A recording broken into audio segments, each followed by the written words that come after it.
अस्सलाम वालेकुम नाज़रीन, एक नई वीडियो में आपको खुशामदीद कहती हूँ। आज की वीडियो में आपको बताऊंगी कि आप यखनी पुलाव घर में किस तरीके से तैयार कर सकते हो। आइए जानते हैं। इसमें सबसे पहले मैंने गाय का गोश्त लिया। गाय का गोश्त तकरीबन 1 किलो के करीब मेरे पास गाय का गोश्त है और मिक्स मेरे पास गाय का गोश्त है। इसमें हड्डी वाला गोश्त भी है और हड्डी के बगैर वाला गोश्त भी है। मिक्स गोश्त आपने लेना होता है। और गाय का गोश्त मैं इस्तेमाल करूंगी। इसके अंदर गाय के गोश्त से हम यखनी बनाएंगे और इसके अंदर तकरीबन मैंने 8 गिलास के करीब पानी शामिल कर दिया।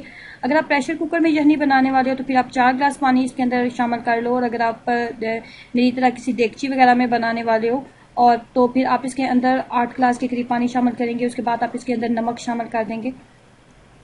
उसके बाद 2 अदद दरमियाने साइज के आपने प्याज लेने होते हैं और उनको मोटा मोटा आपने काट लेना है और वो भी आप यखनी के अंदर आप शामिल कर देंगे। उसके बाद हमने यखनी के अंदर एक पोटली तैयार करनी होती है। यखनी बनाने के लिए पोटली के अंदर हमने क्या चीज़ें शामिल करनी है। पोटली बनाने के लिए हमें जो चीज़ें चाहिए उनमें सबसे पहले मैंने तेज़पात लिया। उसके बाद लौंग लिए। 1 किलो मेरे पास गोश्त है और उस हिसाब से मैं चीज़ें इसके अंदर शामिल करूंगी। बादियान है, बड़ी इलायची है 2 अदद, 4 से 5 अदद छोटी इलायची है, सब्ज़ इलायची, दालचीनी के 2 टुकड़े हैं।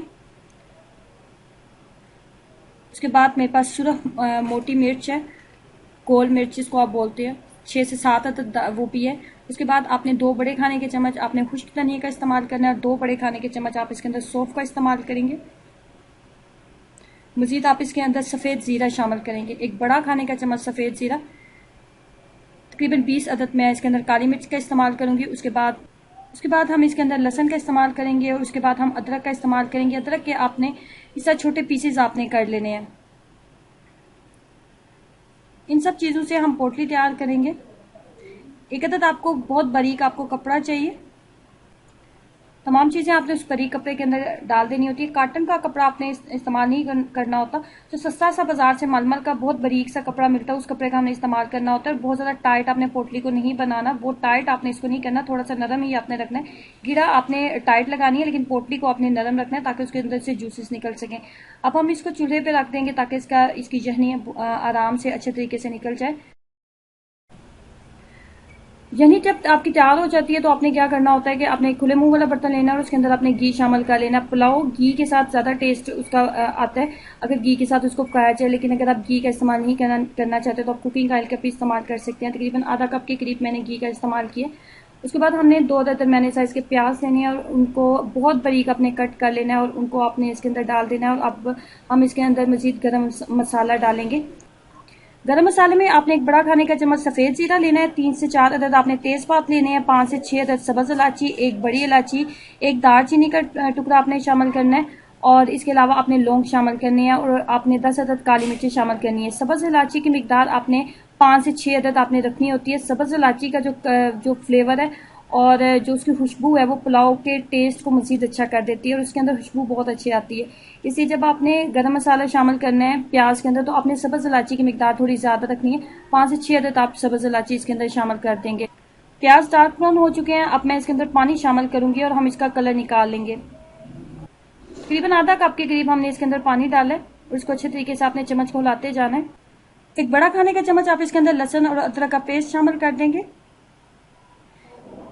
2 से 3 मिनट आपने इसको अच्छे तरीके से भून लिया। उसके बाद आपने इसके अंदर यखनी वाला गोश्त आपने इसके अंदर शामिल कर देना होता है जो कि यखनी के अंदर बहुत अच्छे तरीके से गल चुका होता है।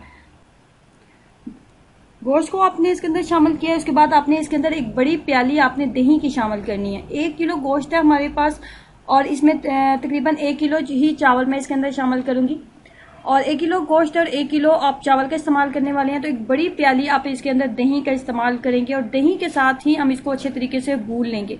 बिल्कुल अच्छे तरीके से हमने इसका मसाला बनाना है और बहुत अच्छे तरीके से हमने भून लेना है ताकि जो प्याज हमने इसके अंदर शामिल किया था, लहसुन और अदरक हमने इसके अंदर शामिल किया था, वो भी अच्छे तरीके से दही के अंदर शामिल हो जाए और मसाला बहुत अच्छे तरीके से भुन जाए। आपने अच्छे तरीके से इसको भून लेना है। उसके बाद हम इसके अंदर मजीद इसकी यखनी वगैरह शामिल करेंगे।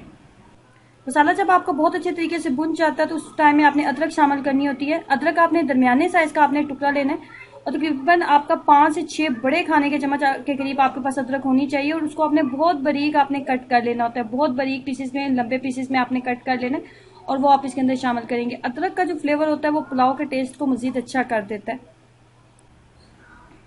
अब मैंने इसके अंदर यखनी शामिल कर दी है। तकरीबन 1 किलो के करीब मेरे पास चावल थे और 1 किलो के करीब तकरीबन 5.5 गिलास के करीब मेरे पास यखनी होनी चाहिए थी और यखनी मैंने इसके अंदर शामिल कर दी है। यखनी आपको अगर कम लगे, अगर कम आपकी तैयार हुई है तो मजीद आप इसके अंदर दूसरा पानी शामिल कर सकते हैं। लेकिन अगर यखनी आपकी बहुत अच्छे तरीके से तैयार हुई है और यखनी के अंदर ही अगर आप चावल पकाते हैं तो उसका टेस्ट बहुत लाजवाब बनता है, क्योंकि ये यखनी वाले चावल है और यखनी के साथ ही इसका टेस्ट बनेगा। अब मैं इसको थोड़ा सा इसके अंदर नमक शामिल कर लूँगी। यखनी के अंदर भी हमने नमक शामिल किया था। नमक के बाद हमने इसके अंदर केवड़ा एसेंस शामिल करना होता है। तकरीबन 1 बड़ा खाने का चम्मच आप इसके अंदर केवड़ा एसेंस शामिल कर देंगे। यखनी में बहुत अच्छे तरीके से उबाल आ चुका है। अब मैं इसके अंदर चावल शामिल कर दूंगी। पानी खुश्क हो चुका है। अब मैं इसको कुछ टाइम के लिए दम के ऊपर रखूंगी। दम के ऊपर रखने का तरीका क्या होता है कि पहले तवे को बहुत अच्छे तरीके से आपने बहुत तेज गर्म कर लेना होता है, उसके बाद आपने चावलों को दम के ऊपर रख देना होता है। इस तरीके से यखनी पुलाव घर में तैयार किया जा सकता है, जो कि खाने में बहुत ही लाजवाब है। एक बार जरूर ट्राई कीजिएगा और अपना एक्सपीरियंस मेरे साथ जरूर शेयर कीजिएगा। खुश रहें, ऐसे मुस्कुराते रहें। अल्लाह हाफिज़।